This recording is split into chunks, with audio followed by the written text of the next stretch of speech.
Mark called me today wondering about live cattle futures and the price outlooks in the next coming weeks to months. My name is Trent Klarenbach with Klarenbach Research. Today is January the 24th, 2024. And I'll start this analysis by looking at the feeder cattle futures. This is the nearby chart, it is the monthly chart. What that means is each candlestick represents a 1 month time period.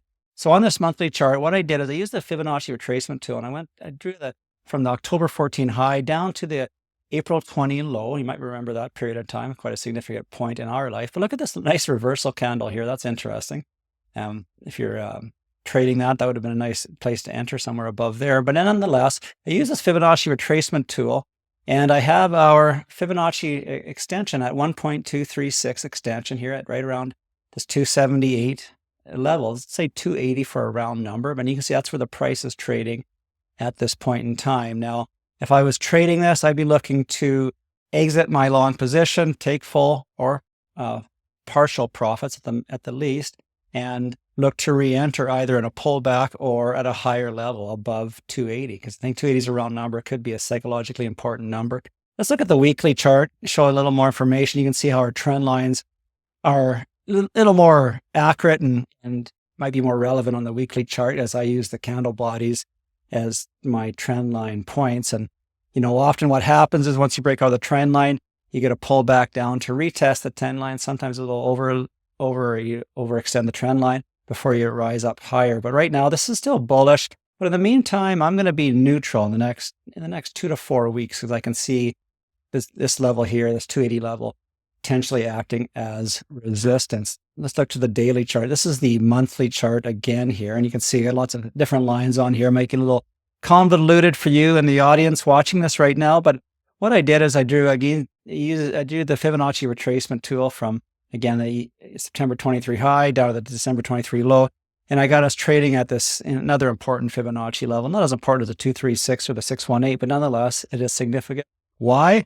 Because people are looking at it. People will maybe enter, exit, and take profits at this level. That's right around 203. So 203, 204.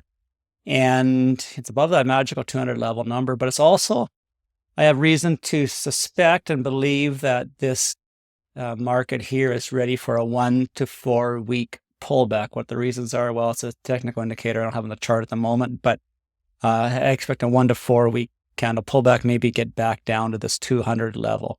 But what I would do again here, based on my strategy, I'd be looking to exit my long positions, either taking full or partial profits at the minimal, and I'd look to re-enter down at 200, and maybe re-enter above 205. I was asked about shorting it, and he's worried about margin calls. I said, well, you should never have a margin call, and the reason is you should always know where you're getting out. If you're before you enter the trade, actually, you should know where you're getting out if you're wrong. And there's a 50% chance you're going to be wrong in your trade. So I want to keep the losses small, put the stop in.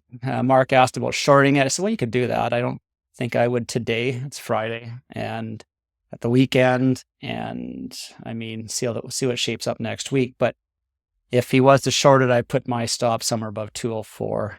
Just see how this plays out the next few days. But I don't think I would short it today. I'd give it another day or two and see what happens. Ultimately, I think this thing is going up to 210, 209. I think there's another Fibonacci level somewhere in, 200, 205, 206. But keep an eye on it. I think this is a good area to take full or partial profits and maybe protect some downside risk with some of the tools available of your choosing. My name is Trent Clarenbach. Sunny in Saskatoon. Life's good.